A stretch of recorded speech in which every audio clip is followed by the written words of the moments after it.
Assalamualaikum warahmatullahi wabarakatuh. Simak videonya sampai selesai biar tidak gagal paham.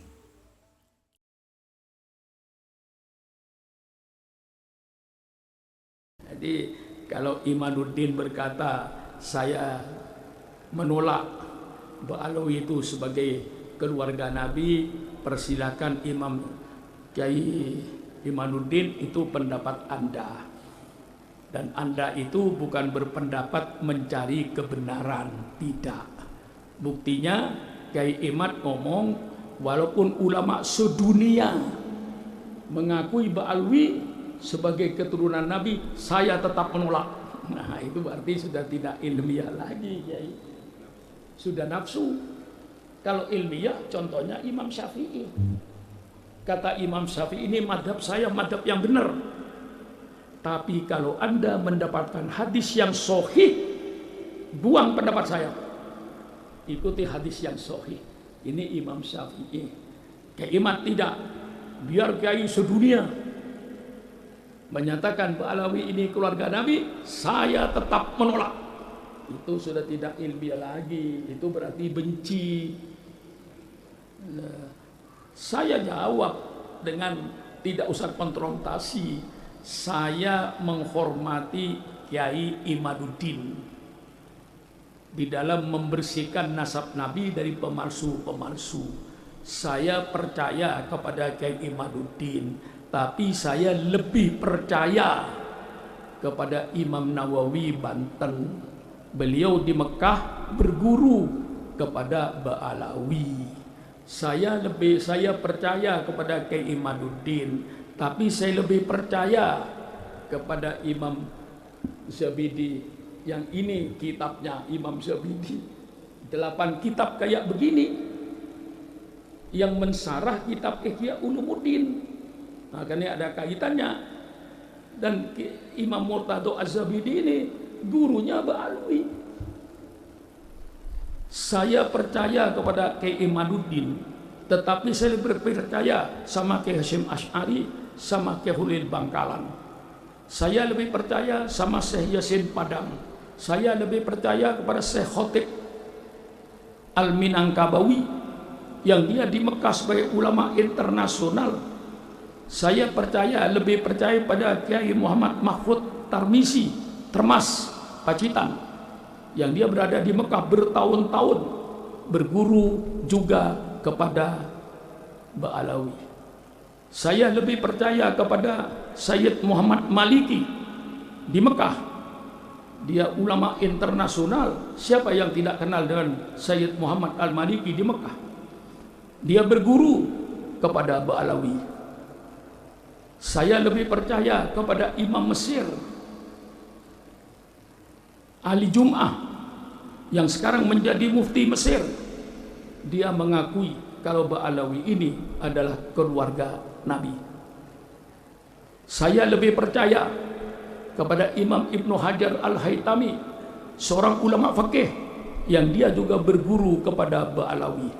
Dari Ba'alawi itu banyak aulia illahnya, banyak ulama-ulamanya. Nah, ini karena ini ada hubungannya dengan Imam Murtado Az-Zabidi, ini pengarangnya 8 kitab kayak begini ini. Ini 1 jilidnya, 8 jilid kayak begini tebalnya. Ini bergurunya kepada Ba'alawi. Nah, kalau kitab yang dipegang ke Imaduddin itu namanya kitab As-Syajaratul Mubarakah. Katanya kitab ini sudah 500 tahun yang lalu. Baik. Mengapa kok baru ketahuan kitab ini? Kemana selama 500 tahun ini? Kok tidak ada ulama yang tahu kitab ini? Itu bagi saya tanda tanya. Kok kitab 500 tahun yang lalu baru ketahuan kemarin? Kitab ini tentu bagi saya tanda tanya. Dan setelah kitab ini diketahui di Irak, lalu ditahqiq oleh Imam Mahdi Ar-Raji'i, orang Syiah, tapi ahli nasab. Dia katakan saya tetap percaya kepada Ba'alawi kalau itu sejarah Nabi. Jadi istilah Ba'alwi ini supaya saudara tahu, Ba'alwi ini diambil dari kata-kata alwi. Alwi ini anaknya Ubaidillah, gitulah. Lalu turunan ke bawah dianggap Ba'alawi, Bani Ba'alawi, yang masuk ke Indonesia, ke seluruh dunia. Jadi Ba'alawi itu bukan di Indonesia saja. Nah, Kiai Imad hanya percaya kepada kitab yang sezaman. Kitab yang tidak sezaman dia tidak percaya, walaupun di sini dia menyebutkan adanya Ubaidillah. Kiai Imaduddin berkata Ubaidillah itu tidak ada. Jadi Sayyid Ahmad tidak punya anak bernama Ubaidillah. Sedangkan Ba'alawi ini dari Habib Alwi mengaku saya anaknya Ubaidillah. Ubaidillah anaknya Ahmad, Ahmad anaknya Isa, Isa anaknya Muhammad, Muhammad anaknya Ali, Ali anaknya Ja'far Shadiq, Ja'far Shadiq anaknya Muhammad Bakir, Muhammad Bakir anaknya Zainal Abidin, Zainal Abidin anaknya Sayyidina Husain, Sayyidina Husain anaknya Sayyidina Ali dan Sayyidina Fatimah. Dia kata Pak Kiai Imad, Ubaidillah tidak ada. Jadi Alwi itu bukan anaknya Ubaidillah. Baik, saya terima Ubaidillah tidak ada. Jadi sekarang Alwi bukan anaknya Ubaidillah. Kalau Alwi ini bukan anaknya Ubaidillah, karena Ubaidillah tidak ada, tolong tunjukkan kepada saya Alwi itu anaknya siapa. Kalau Alwi itu tidak ada bapaknya, berarti Alwi itu anak zina. Lebih berbahaya lagi. Jadi kalau Kiai Imad berkata Ubaidillah ini tidak ada, baik, tunjukkan kepada saya siapa ayahnya. Ya, ayahnya Alawi ini. Kalau ayahnya bukan Ubaidillah, siapa ayahnya? Kalau tidak bisa menunjukkan ayahnya, berarti saudara mengatakan Alwi itu adalah manusia yang tidak ada bapaknya, garis miring anak zina. Ayo, kita jangan emosi, kita uraikan. Masa walaupun ulama sedunia mengakui Alwi ini turunan Rasul, saya tetap menolak. Ya sudah, Mufti Mesir mengakui, Syekh Ramadan Al-Buti itu seorang ulama besar di Syria. Dia menyatakan bahwa Ba'alwi itu keluarga Nabi. Lalu Kiai Imad bertahan, tidak ada ketetapan dari seorang ulama pun di dunia yang menetapkan. Memang tidak ada yang menetapkan, tidak usah ditetapkan, sudah nyata. Saya tanya sama kiai-kiai ini, ada orang di dunia yang memberikan ketentuan, keputusan bahwa matahari itu panas? Tolong tunjukkan sama saya. Saya memutuskan kalau matahari itu panas, goblok. Matahari sudah tidak pakai keputusan panasnya itu. Mengapa? Az-Zuhroh sudah dikenal. Seluruh pojok bumi tahu kalau matahari itu panas, tidak pakai SK. Kiai Amin minta SK-nya. Mana SK-nya? Dari ulama, baik Kiai Hasyim Asy'ari. Tidak ada yang bikin SK, surat keputusan bahwa Ba'alwi adalah keturunan Nabi. Tidak ada yang memberikan SK itu. Kiai Imad minta SK-nya, yang nggak ada. Mengapa tidak ada? Sudah jelas matahari itu panas. Perlu di SK-kan. Surat keputusan Kiai Haji Syukur Makmun mengingat, menimbang, memutuskan bahwa matahari itu panas. Syukur Makmun goblok. Mari kita bicara fakta lah. Kalau sudah para ulama yang tokoh-tokoh besar itu ngajinya sama Ba'alwi, termasuk saya. Saya itu ngaji kepada Habib Ali bin Husain Al-Attas. 2 tahun saya ngaji kitab Bukhari. Alim. Tiap saya bertanya apapun saja dijawab. Ngaji saya 2 tahun kepada beliau sampai meninggal. Itu Ba'alawi. Maka saya katakan secara hukum Islam, siapapun yang datang ke rumah saya, hidungnya mancung atau tidak mancung, selama dia ngaku keluarga Nabi, saya hormati. Umpama dia bohong, bukan keluarga Nabi, ngaku keluarga Nabi, bukan urusan saya, urusan dia nanti dengan Allah. Dia tahu minal kabairi ayun sabar rajulu ila wajabi, termasuk dosa besar orang yang mengaku bapak pada yang bukan bapaknya.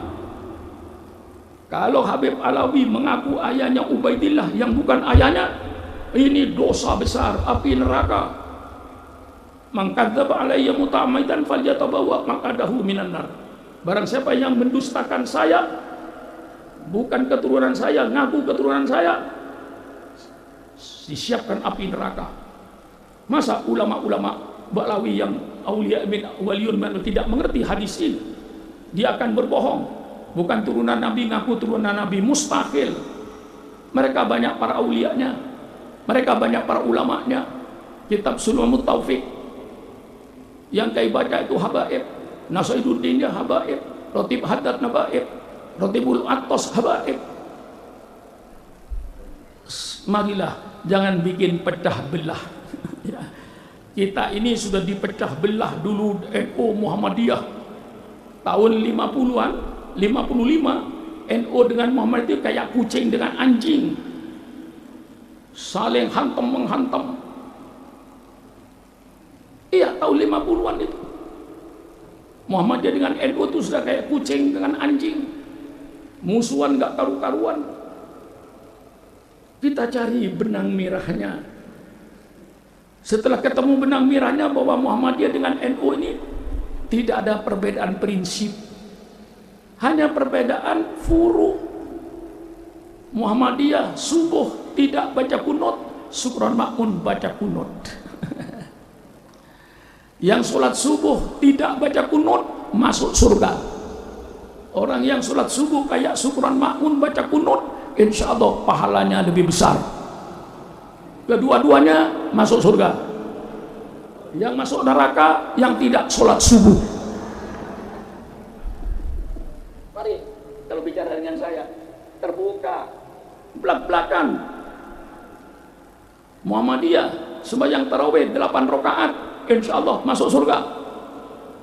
Syukron Makmun mengikuti riwayat tarawih dari Sayyidina Umar, tarawih 23 rakaat, yang 8 rakaat masuk surga, yang 20 rakaat insya Allah pahalanya lebih gede. Kedua-duanya masuk surga. Yang tidak tarawih pun masuk surga, karena tarawih hukumnya sunnah. Mengapa Anda ribut? Bersatu sekarang. Datang lagi Wahabi, hantam lagi, pecah. Saya tantang Wahabi, ayo bicara dengan Syukron Makmun. Pernah saya bicara dengan 135 mubaligh Wahabi di puncak. Saya jelaskan tentang kunut, saya jelaskan tentang maulid, saya jelaskan tentang tahlilan. Sampai saya katakan kepada mereka, kalau Anda mencintai Syukron Makmun, tolong luruskan Syukron Makmun ini supaya tidak masuk neraka. Bukan Anda saja yang takut neraka, Syukron Makmun takut neraka. Kalau sekiranya saya tahlilan, ada orang mati, peringatan maulid, bid'ah, syirik, masuk neraka, tolong selamatkan Syukron Makmun dari api neraka. Saya kemukakan dalil saya. 135 semuanya diam. Itu mubaligh Wahabi semua. Dan saya berdialog dengan Wahabi itu dengan mubaligh Wahabi yang di Indonesia ini. Saya langsung dengan Syekh bin Bas, orang pertama Wahabi di Mekah. Saya temui di rumahnya, berdialog dengan saya. Ketahuilah benang merahnya. Selesai. Datang Syiah, gempur lagi Islam supaya hancur, bikin pecah belah. Syiah kita atasi. Kalau akidahnya tidak sama dengan kita, selesai, mulai redup. Datanglah yang benci habaib untuk dipecah lagi. Dan saudara jangan khawatir, ini habis nanti masih ada lagi untuk memecah kita itu. Orang yang akan memecah Islam tidak akan berhenti sampai hari kiamat. Tapi alhamdulillah, syukuran makmun masih membaca langkah-langkah mereka itu. Ngambil satu hadis saja, ya, hanya untuk tabarukan saja.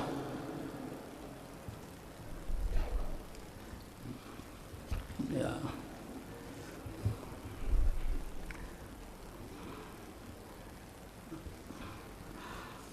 Qala sallallahu alaihi wasallam, innal alima la yu'adzabu adaban yutifu bihi ahlun nar istiqdaman li shiddati adabihi arada bihi al-alim al-fajir.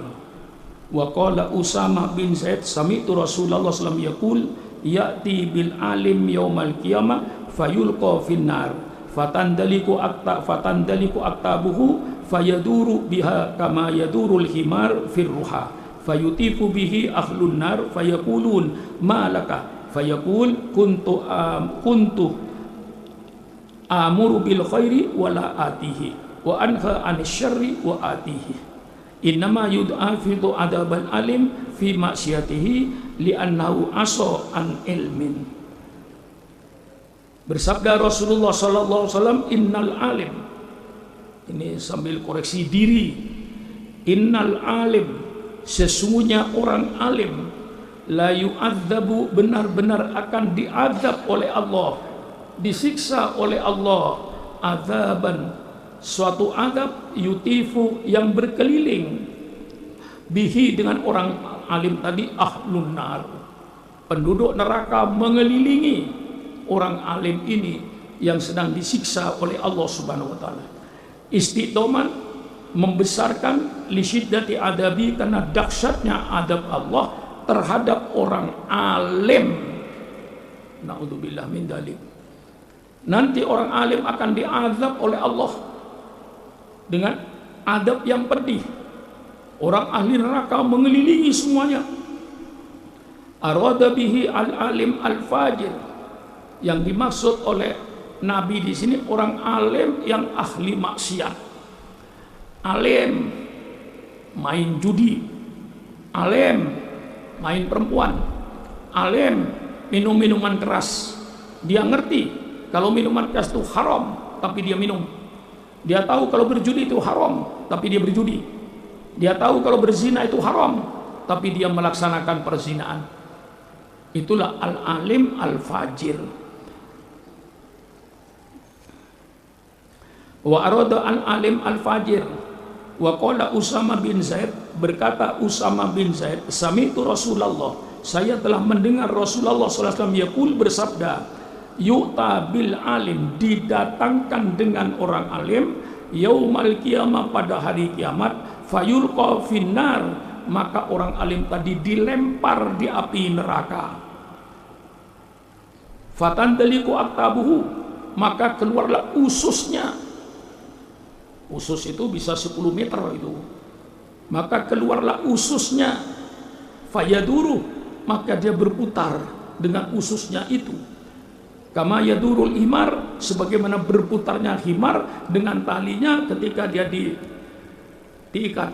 Ini patok, himar, talinya diikat ke patok itu, himarnya keliling. Dengan ususnya dia keliling. Fayutifu bihi ahlun nar, maka berkeliling di orang alim itu orang ahli neraka. Fayaquluna, maka mereka orang berkata ahli neraka, malakah, apa yang terjadi bagi engkau hai orang alim? Mengapa engkau begitu hai orang alim?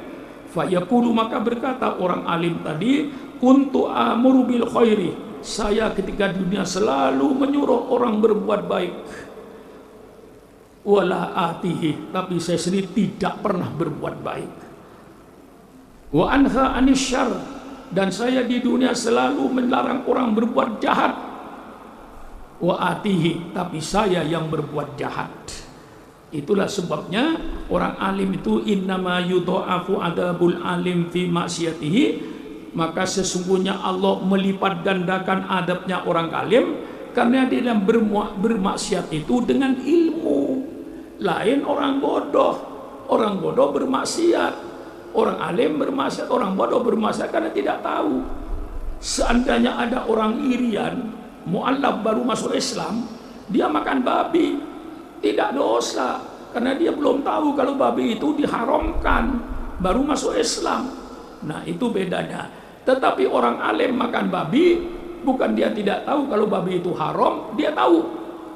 Kalau babi itu haram, dia kerjakan. Itu sebabnya orang alim itu diazab oleh Allah 2 kali lipat, 3 kali lipat daripada orang awam. Nah, ini sebagai usikum wa iyaya binafsi bitaqwallah. Malah dalam kitab Zubat lebih dasar lagi, bahwa orang alim nanti, orang alim akan diadab oleh Allah, fa'alimun bi ilmihi lam yakmalan mu'adzabun min qabli ubadil wathan. Orang alim yang dengan ilmunya tidak mengamalkan, maka dia nanti di akhirat akan diazab oleh Allah sebelum penyembah berhala diazab, kiainya diazab duluan. Na'udzubillah min dzalik. Saya membaca ini usikum wa iyayah untuk mengingatkan diri saya sendiri, maka saya baca ayat-ayat hadis-hadis yang serem untuk mengingatkan diri saya sendiri. Inilah keadaannya sebagai tabarukan. Ini kitab Ihya. Kebetulan kitab Ihya ini sarahnya yang saya baca. Sarahnya ini 8 kitab kayak begini. Yang nyusun namanya Imam Murtado Az-Zabidi. Imam Murtado Az-Zabidi itu ngajinya kepada Ba'alawi. Bagaimana saya tidak percaya? Itulah, maka kalau saya percaya kepada Kyai Imad, tapi saya lebih percaya kepada Hadratul Syekh Hasyim Asy'ari, termasuk pendiri Muhammadiyah yang namanya Kyai Dahlan, ngajinya sama Ba'alwi juga di Mekah. Dengan Hadratul Hasyim Asy'ari itu Kyai Dahlan satu guru. Pertama ngajinya kepada Kyai Soleh Darat Semarang, Kyai Soleh Darat ngajinya dari Mekah. Hadratul Hasyim Asy'ari bersama Kyai Dahlan pernah ngaji sama Kyai Soleh Darat Semarang. Dari situ baru ke Mekah. Kyai Soleh Darat juga belajar sama Ba'alwi. Hadratul Hasyim Asy'ari bersama-sama Kyai Dahlan pendiri Muhammadiyah, gurunya di Mekah sama. Maka sebenarnya Muhammadiyah itu, Muhammadiyahnya Kyai Dahlan dengan NU tidak ada bedanya. Saya punya bukunya, Muhammadiyah zamannya Kyai Dahlan. Saya punya kitabnya. Suatu nanti saya bawa ke sini. Cuman tulisannya ini tulisan Arab Jawa. Ya, di situ ditulis, dikeluarkan dari perpustakaan Muhammadiyah Jogja. Zaman Muhammadiyah zamannya Kyai Dahlan, tarawihnya 23 rakaat. Subuhnya baca kunut. Persilakan pengurus Muhammadiyah datang sama saya tunjukkan kitabnya. Cuman kitab ini ya lama tertutup. Nah, dibuka fikih pada zaman Kyai Dahlan. Kunutan. Persilakan Muhammadiyah yang tidak terima datang sama saya tunjukkan kitabnya. Kyai Dahlan tarawih 23 rakaat.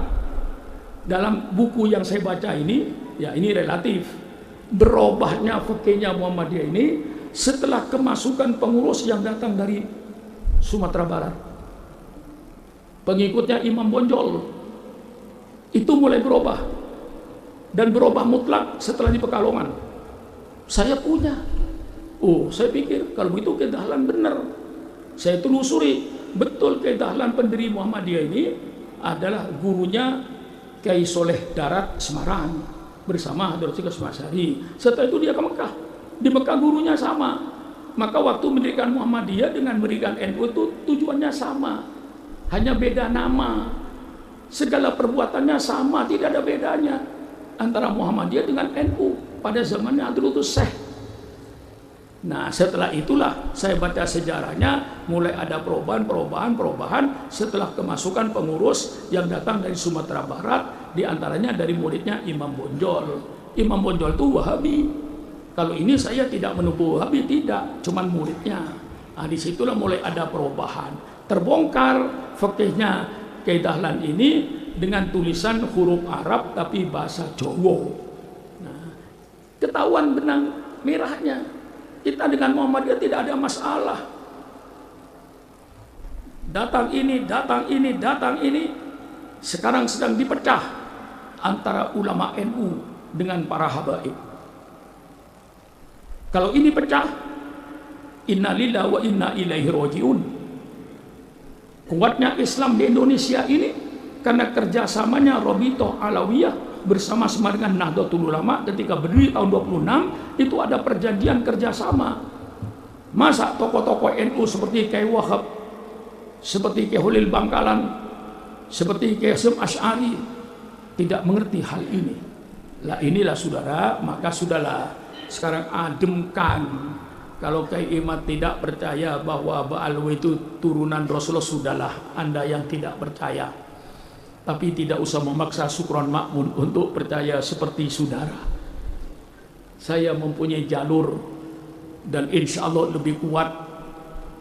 Saya berguru pada Sayyid Muhammad Al-Maliki di Mekah. Saya dikasih silsilah nasab. Cuman saya tidak sempat menghafal. Kalau saya mau menghafal nasab itu, nasab silsilah ilmu, saya bisa berkata, saya ajarkan kepada saudara kitab Riyadus Shalihin dari guru saya Sayyid Muhammad Maliki, dari ayahnya, dari kakeknya, dari gurunya, bergurunya sampai kepada Imam Nawawi. Saya kalau mau mengajar kepada saudara, saya bawa sanadnya, saya bisa mengajar. Qala Rasulullah sallallahu alaihi wasallam an Sayyid Muhammad Maliki, dari Sayyid Muhammad Maliki saya ngaji. Sayyid Muhammad Maliki ngaji dari ayahnya, ayahnya ngaji dari kakeknya, kakeknya ngaji dari si fulan, dan si fulan itu ngaji kepada Imam Bukhari. Sambung. Punya saya kitab namanya Al-Lu'lu'. Cuman untuk menghafal nggak sempat saya. Ambil kepalanya saja. An Abi Hurairah radhiyallahu anhu sami'tu Rasulullah sallallahu alaihi wasallam. Saya tidak sebut sanadnya. Kalau saya sebut sanadnya, bisa saya sebut. Saya ngajar saudara hadis ini dari siapa? Dari guru saya, Sayyid Muhammad Al-Maliki.